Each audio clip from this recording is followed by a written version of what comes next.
नमस्कार, स्वागत है आपका यू न्यूज में। मैं हूं आपके साथ शिवानी। चले रुक करते हैं आज की बड़ी खबरों पर। मुख्यमंत्री पुष्कर सिंह धामी, केंद्रीय पर्यावरण, वन और जलवायु परिवर्तन मंत्री भूपेंद्र यादव एवं प्रदेश के वन मंत्री सुबोध उनियाल ने मोतीचूर रेंज में राजाजी नेशनल पार्क का भ्रमण किया। इस अवसर पर कॉबैक टाइगर रिजर्व के वन क्षेत्र से लाई गई एक बाघिन को राजाजी टाइगर रिजर्व के मोतीचूर वन क्षेत्र में बाड़े से छोड़ा गया। मुख्यमंत्री पुष्कर सिंह धामी ने कहा कि राजाजी नेशनल पार्क का ये क्षेत्र पर्यटन हब बने, लोग यहाँ के प्राकृतिक सौंदर्य को देखने आए। इस दिशा में प्रयास किए जा रहे हैं। आज राजाजी नेशनल पार्क के मोतीचूर रेंज में एक बाघिन को छोड़ा गया है।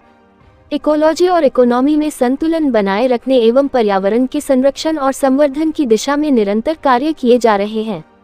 इस अवसर पर प्रमुख सचिव श्री आर के सुधांशु, प्रमुख वन संरक्षक श्री अनूप मलिक, मुख्य वन्य जीव प्रतिपालक समीर सिन्हा उपस्थित थे।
बैंक की ओर से एक बार फिर मिनी नोटबंदी करी गई है। 2000 का नोट फिर बंद कर दिया गया। कई तरह की प्रतिक्रिया इस पर सामने आ रही है। देखिए, हमारे देश के प्रधानमंत्री आदरणीय मोदी जी ने जब वो प्रधानमंत्री देश के बने थे, उसी समय से कहा था कि काले धन पर वो अंतिम समय तक अंतिम प्रहार करेंगे जब तक कि ये पूरा काला धन समाप्त न हो जाए। देश की अर्थव्यवस्था को सुधारने के लिए, देश की अर्थव्यवस्था को बढ़ाने के लिए उन्होंने जो ये प्रयास प्रारंभ किए हैं, उसी कड़ी में ये भी काम हुआ है। 2000 का जो नोट है, लेकिन इसमें किसी को पैनिक होने की आवश्यकता नहीं है। 23 मई से लेकर 30 सितंबर तक ये नोट बदले जा सकेंगे और प्रत्येक दिन 20,000 रुपये बदले जा सकेंगे। तो कोई बहुत दिक्कत वाली बात नहीं है और एक प्रक्रिया के तहत ये काम हुआ है। मैं आदरणीय प्रधानमंत्री जी का अभिनंदन करना चाहता हूँ कि उनके नेतृत्व में आज भारत की अर्थव्यवस्था इन्हीं सब कारणों से, जीएसटी लागू होने के कारण से, नोटबंदी होने के कारण से, देश के अंदर तमाम जो आर्थिक और भौतिक रूप से जो विकास की प्रक्रिया आगे बढ़ी है, सुधार आगे बढ़े हैं। आज हमारा देश विश्व की 5वीं अर्थव्यवस्था बन गया है, जो अपने आप में एक हमारे सबके लिए बड़ा गौरव का विषय है। ये राजनीतिक एक बड़ा अवसर है मोतीचूर के लिए, राजा जी के लिए बहुत कॉर्बेट से लाई, क्या कहेंगे? देखिए, ये मोतीचूर राजा जी नेशनल पार्क हमारा देहरादून, हरिद्वार, पौड़ी जनपद और इस पूरे क्षेत्र में ऋषिकेश जो एक हमारा पर्यटन का बड़ा हब है, लोगों का बड़ी संख्या में आना जाना रहता है। उस क्षेत्र में भी पर्यटन बढ़े और लोग यहाँ भी इसको देखने आए, इस प्राकृतिक सौंदर्य को देखने आए।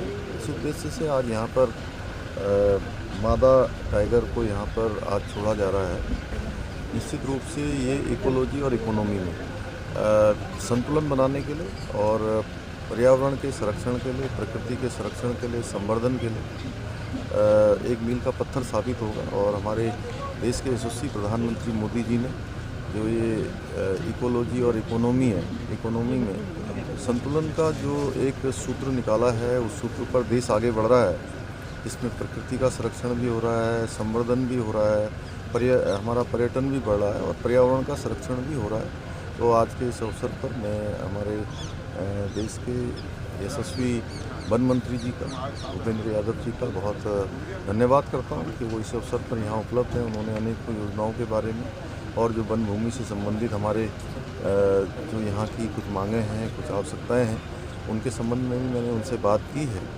तो उन्होंने मुझे आश्वस्त किया है कि हर प्रकार से जो भी वन विभाग से जो भारत सरकार के स्तर पर जिनकी एनओसी मिलनी है, जिनको स्वीकृति प्राप्त होनी है, उन सबको स्वीकृति देंगे। मैं उनका दिल से आभार व्यक्त करता हूं। और हमने बहुत सारे, चूँकि वन भूमि के बहुत सारे प्रस्ताव, बहुत सारे ऐसे प्रकरण हैं जिनके कारण से, और हमारे यहाँ पर उत्तराखंड में 71% जो भूभाग है वो वनों पर है। उसके कारण से कई बार जो हमें नए डेवलपमेंट करने के लिए और नई आवश्यकताओं के लिए जो भूमि की आवश्यकता होती है वो मिलने में थोड़ा दिक्कत होती है। उसके निराकरण के लिए मैंने उससे अनुरोध किया है। सर, समय के साथ साथ जिस तरह एक और आबादी बढ़ रही है और वन्य जीव संरक्षण भी जो है अपने आप में जो है धीरे धीरे वन्य जीवों की संख्या भी बढ़ रही है, लेकिन एक मैन एनिमल कॉन्फ्लिक्ट की भी समस्या बीच में आ रही है। तो ये गंभीर समस्या है, इसको लेकर कोई ऐसा प्लान है कि एक और जहाँ जानवर बच सके तो वहाँ मानवीय आबादी पे भी जो है संकट ना आए, इसको लेकर कुछ है? निश्चित रूप से देखिए, जब वनों को हम लोग सक्षम बनाएंगे, हर प्रकार से जो वन्य जीव हैं उनके संरक्षण के लिए, उनके संवर्धन के लिए, जो तेज़ी से जो भौतिक चीज़ें बढ़ी हैं उसके कारण से समस्या जरूर पैदा हुई है। लेकिन जो वन विभाग है या उनका जो एरिया है उस एरिया को पूरी तरह से संरक्षित करना होगा, तभी उनका भी संवर्धन होगा और वन्य जीव जो मानव संघर्ष होता है वो भी कम होगा। मेरे साथ बस इतना ही। बाकी की तमाम खबरों के लिए देखते रहिए यू न्यूज़।